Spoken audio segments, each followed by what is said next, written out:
그리스도 안에서 사랑하는 성도 여러분, 이동훈 목사의 성경의 세계 시간입니다. 우리는 금주 동안에는 약속된 것과 같이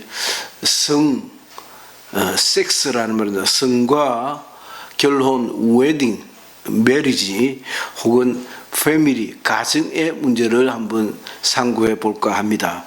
다시 말하면 우리는 그리스도인으로서 성에 대하여 또 결혼에 대하여 가정에 대하여 어떤 입장을 가지고 있어야 하는가 혹은 있는가 하는 것을 살펴보는 시간이라 하겠습니다.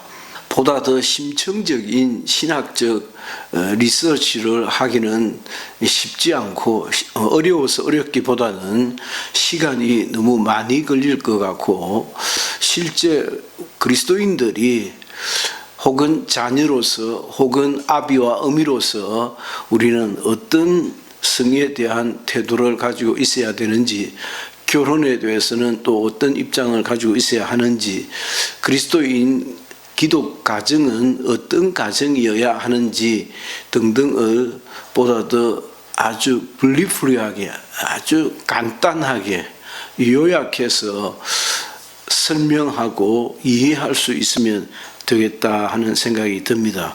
첫째, 일반적인 성에 대한 기독교도들의 입장, 결혼에 대한 기독교도들의 보다 더 포괄적 입장, 가정에 대한 보다 더 폭넓은 기초 이론 같은 것들입니다. 첫째는 창조질서론이라는 학설이 있습니다. 창조질서론이라고 합니다. 성과 결혼, 가정은 하나님의 창조 질서 속에 속한다라고 하는 입장입니다. 그래서 성이라는 것을 보다 더 인간적으로 이해하지 아니하고, 결혼이라는 것을 보다 더 생리적으로, 생태적으로 이해하기 이전에, 또 그리스도인의 가정이라고 할 때 그 가정을 하는 패밀리는 보다 더 실용적이고 자연주의적인 접근을 하기보다는 하나님께서 성이라고 하는 선물을 우리에게 주셨지 않는가라고 보다 더 하나님의 입장에서 생각해 보는 것입니다. 그래서 성과 결혼과 가정을 하나님의 창조 질서 속에서 이해를 하는 것입니다. 하나님께서 최초 만물을 지으실 때에 그리고 하나님의 계획을 하나님의 마음속에 두셨을 때에 그 성은, 그 결혼은, 그 가정은 창조 질서 속에 있었다라고 하는 것입니다. 두 번째는, 자, 그러면 이거 좀 이상하지 않는가? 지역마다, 시대마다 성에 대한 입장이 좀 다소 차이가 나고, 입장이 좀 다르고, 생각이 좀 다른데, 이와 같이 시대마다 혹은 지역마다 성에 대하여, 결혼에 대하여, 가정에 대하여 입장이 좀 다름에도 불구하고 이 다름을 어떻게 설명할 수 있는가? 그래서 창조 질서를 구체적인 제도까지를 포함하는 것이 과연 합당한가라고 하는 의문을 던지게 되더라는 것입니다. 하나님께서 최초 창조 질서를 세우실 때에 성에 대하여 어떤 구체적인 입장을 가지고 계셨다, 안 계셨다, 또 결혼에 대하여 입장을 가지고 계셨다, 안 계셨다라고 하는 것이 그거 좀 맞지 않지 않는가라고 하는 것입니다. 아주 좀 낯간지럽고 좀 재밌는 예를 좀 들어보면, 제가 오랜 시간 전이지 않습니다. 불과 몇 년 전에 TV에서 TV에서 다큐멘터리를 읽었습니다. 다큐멘터리 결혼에 대한 그 아마존 원시림 속에 살고 있는 원시 부족들의 형태를 띠고 있는 그 원시 부족들이 어떤 성에 대한 입장을 가지고 있는가라고 하는 어떤 그 리서치는 아니지만은 그들의 자연스러운 생활을 문명 세계에 소개해 주다 보니까 그 장면이 딱 포착이 됐던 겁니다. 그 어떤 장면이었느냐면 밤새도록 그 부족민들이 꽹가리를 치고 춤을 추고 놀고 그랬습니다. 그랬는데 그 다음 어떤 장면에 보니까 남정네들이 나와서 그 훈도시 비슷하게 딱 아랫도리 그것만 딱 가리고 놓고 씨름을 합니다. 씨름을 하는 장면인데 아무개 하면서 누구 나와라 해서 나옵니다. 그때 어떤 이가 나오는데 아마 그 사람이 새신랑 같아요. 새신랑인 같은데 그 사람 이름을 연호를 하니까 그 사람이 억지로 뭐 이렇게 겸연적인 표정을 하고 이렇게 나옵니다. 나와서는 홀라당 하고 져버렸어요. 져버렸더니 그 중에서 하는 말이 아무개 장가 갔다고 어젯밤에 밤새도록 일했던 그때가 아니야 하고 이렇게 농담을 하는 겁니다. 아니 저 생각에는 운명사회에 살고 있는 제 입장에서는 아니 저 사람들도 저런 농담도 그냥 부끄럽지도 않게 하는구나 하고 그렇게 보고 있는 장면입니다. 그래서 아주 재미있게 그 마을 사람들이 성에 대하여 놀려대고 그 놀려대는 것을 같이 즐기는 그런 장면입니다. 이와 같이 문명사회에 속하여 있는 우리들이 섹스에 대해서, 결혼에 대해서, 가정에 대해서 어떤 생각들을 가지는 것과 원시 부족들이 가지는 것이 다 똑같을 수 있겠는가? 이걸 보편성으로 그렇게 정리를 할 수 있겠는가? 하고 그것의 합당성을 묻게 된다는 것입니다. 그게 말이 되겠는가? 그래서 시대에 따라서 예를 들면 정치 체제가 좀 다릅니다. 시대에 따른 군주제도가 왕정제도가 있었고 공화정 시대가 있었고 지금은 민주주의라고 하는 주권은 국민에게 있다는 주권 재민 사상을 기초로 하고 있습니다. 이와 같이 군주제도, 정치제도 혹은 뭐 가정제도까지의 그 어떤 보편성의 정당성을 따지는 것이죠. 괜히 현대 문명사회에 속하여 있는 사람들이 자기들의 입장에서 하는 소리가 아닌가라고 하는 것입니다. 그래서 두 번째는 창조 질서는 창조 질서고 이와 같이 성에 대한 혹은 결혼에 대한 가정에 대해서는 사회 교양론으로 봐야 하지 않느냐라고 하는 사회 교양론설입니다. 성과 가정과 결혼은 등의 사회 제도는 인간 상호 간의 사회 계약적 체결에 의해서 제정되었다고 하는 주장이죠. 설이죠. 사회 교양론적입니다. 창조 질서를 보다 더 상위 개념으로 하나님께서 성에 대하여 남자와 여자와 각기 다른 성을 만들어 두셨다. 그리고 이 두 성이 결혼을 하게 하셨다. 그래서 그 결혼을 하고 난 다음에 난잡한 성생활을 허용하지 아니하시고 일부 일처라고 하는 단란한 가정을 허용하신 것이 아닌가라고 창조 질서를 보다 더 상위 개념으로 보고 그 다음 성이라든지 결혼이라든지 가정은 창조 개념의 하위 개념으로 그렇게 이해하면 안 될까라고 생각하는 것이 사회교양론입니다. 그래서 사회교양론을 창조 개념과 대등한 레벨에서 이해하는 사람도 있고 제가 설명하였듯이 창조 개념 아래에서 창조 개념을 상위 개념으로 보고 창조 질서론을 그래 하나님께서 그와 같은 큰 범위의 어떤 창조 질서를 세우시고 그 밑에 보다 더 부차적인 것들은 사회 계약이라는 틀 속에서 이해할 수 있지 않겠는가라고 생각하는 주의입니다. 그래서 우리가 잘 아는 20세기, 19세기 말 20세기 에밀 블루너라고 하는 학자는 창조 질서론에 조금 더 가까운 반면에 또 역시 알려진 20세기 독일의 2차 대전 무렵에 나치 히틀러에 저항했던 저항 신학자인 이 본헤프는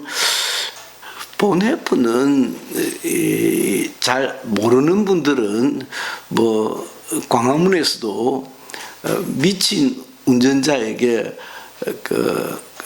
운전대를 맡길 수 있겠는가라고 하는 그런 구호를 내는 건데 그런 것은 아주 본헤프가 그 나치라고 하는 이 괴물 정권과 첨예하게 대립해 있을 때에 그리고 그로 인하여 결국 순교의 현장에서 사라지게 될 때에 그 직전에 영어의 생활을 하게 되고 영어의 생활을 할 때에 그의 옥중서관 등등에서 나온 글들입니다.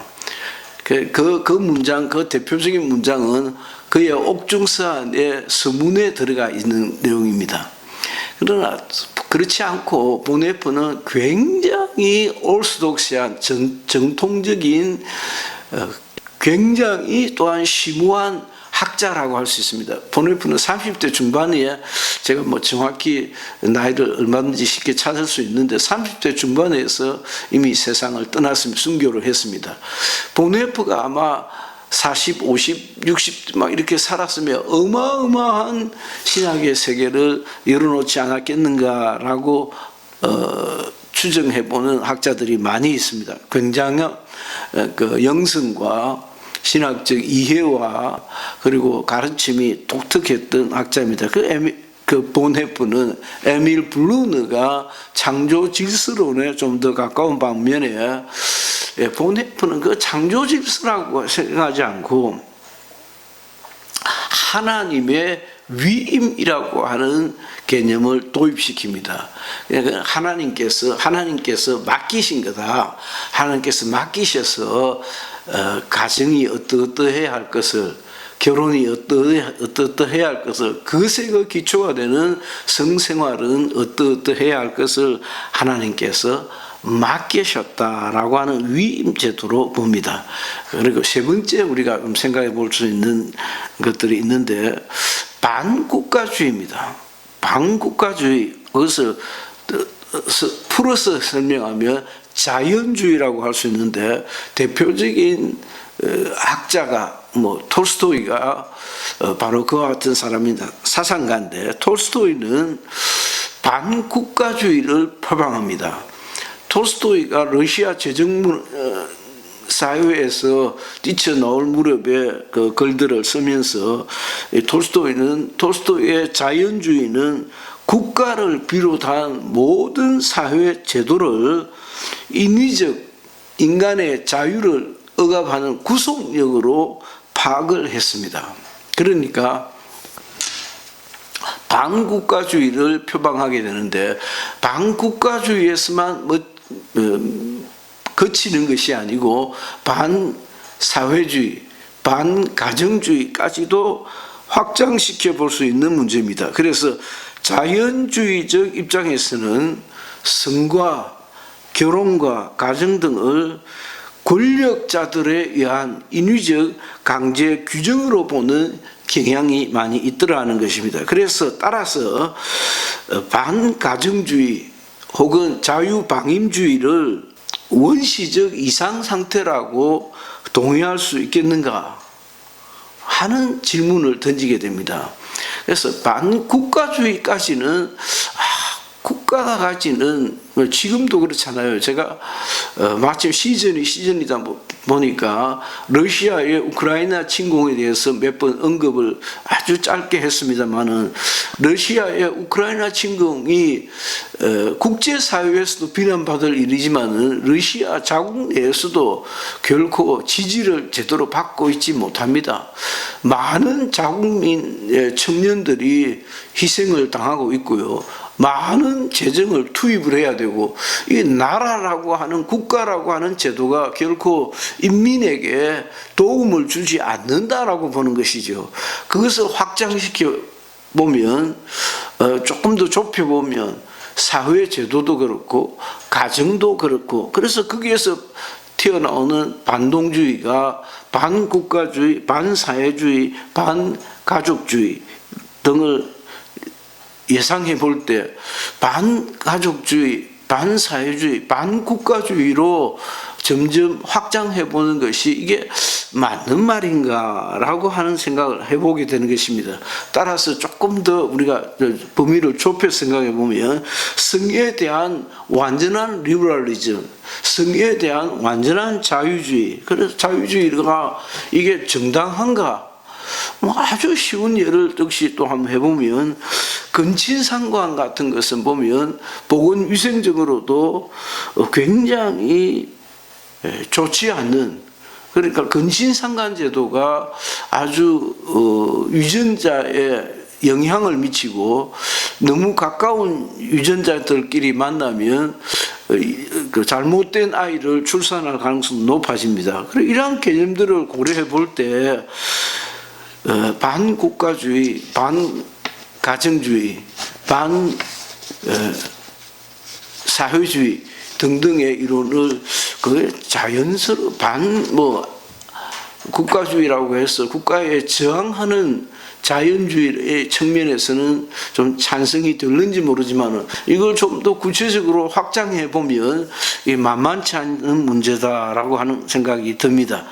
마지막 네 번째는 이건 제가 좀 끄집어 와서 생각해 보는 것인데, 예를 들면 결혼 20년 주기설이라고 하는 주장을 한 사회학자가 있습니다. 이게 무슨 얘기인가 하니까 결혼은 20년만 살다가 새로 결혼하는 것이 가장 이상적이다.